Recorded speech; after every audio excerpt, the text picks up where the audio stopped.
Over the holiday period, I once again returned to Skyrim, being pleasantly surprised by discovering I'd installed some mods many months ago and completely forgotten about them.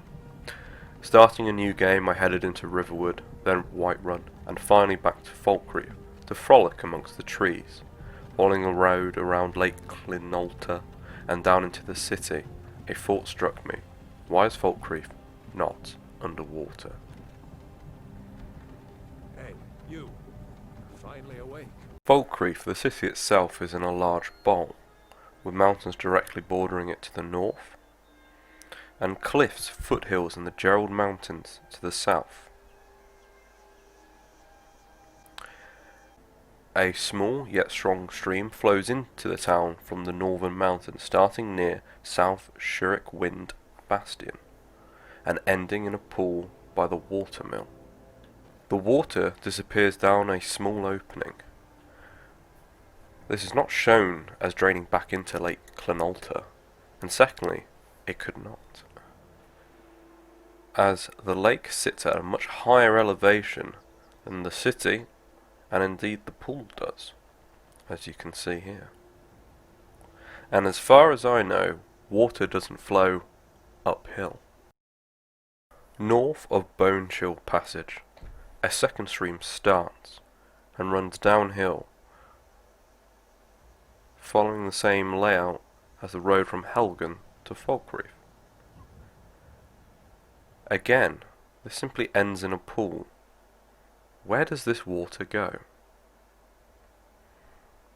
And where does the summer meltwater from the Gerald Mountains go?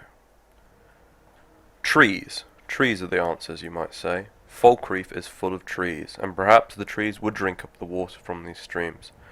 But trees just don't store water. They release huge quantities of water back into the atmosphere via transpiration. Almost 90% of all the water the root takes up is released back into the air. This, of course, creates a good amount of rain. Think to the real world for a second. What huge forest is also known for its river? The Amazon, of course. The Amazon rainforest makes its own rain. The trees transpire huge quantities of water back into the air, which falls down as rain and runs off into tributaries which feed the Amazon River. Falkreath ain't the Amazon, but a lot of that water would come back down into the forest as rain or land as snow on a nearby mountain, only to melt in summer. My final reason why Falkreath should be underwater: Lake Clinolta drains into it. At Half Moon Mill, a small river flows south from the lake into the forest basin below. This has clearly been here for some time, as a large stone bridge spans the river and the mill has been built. The river is shown to decrease in size, which doesn't make a whole lot of sense. Regardless, it continues downhill, winding along, in and out of a small pond,